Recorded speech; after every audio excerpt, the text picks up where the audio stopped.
There was a time when crabs weren't even on my radar.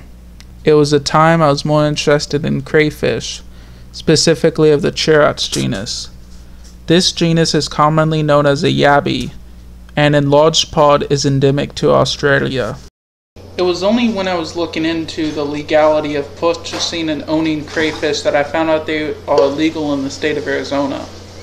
I was depressed for a long time, but as I was looking at some pictures, I saw one of the most beautiful creatures I had seen in a while, the panther crab.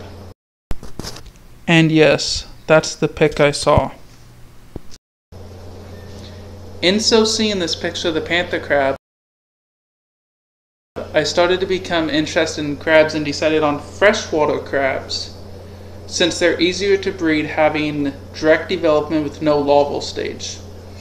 There's between 5 and 8 recognized family of freshwater crabs, but I'll go over that in another video, along with the anatomy of a crab if you want me to. With some of the goals and plans I have, which will be laid out in the next video in full, I probably won't be able to accomplish them all while being a for-profit company. You see, I want to breed animals to sell and replenish wild stock if I can, the latter being something normally done by zoos and the like. Most zoos are non-profit organizations, and more than likely I'll need to transition Green Aquatics to a non-profit at some point in the future to have a positive impact from the public's point of view. Not many people would think of Green Aquatics as a business that helps without ulterior motives unless it was an NPO, which is a non-profit organization. But even then, some people may still be skeptical.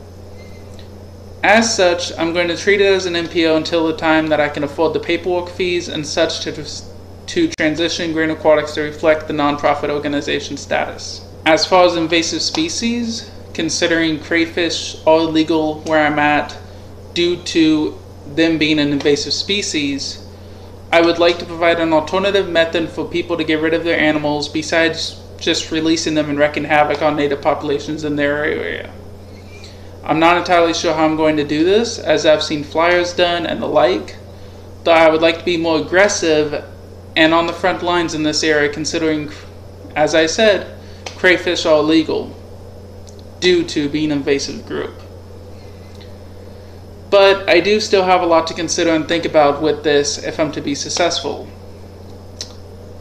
For example, are my ideas feasible? Are they down to earth? Are they actually realistic?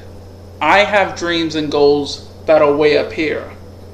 Bringing them down is what I tend to struggle with a little bit. So suffice it to say, this is a very preliminary idea that's still being flushed out.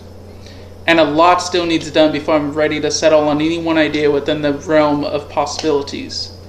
The most likely scenario, though, is I start picking up animals in person once I move for my master's and PhD.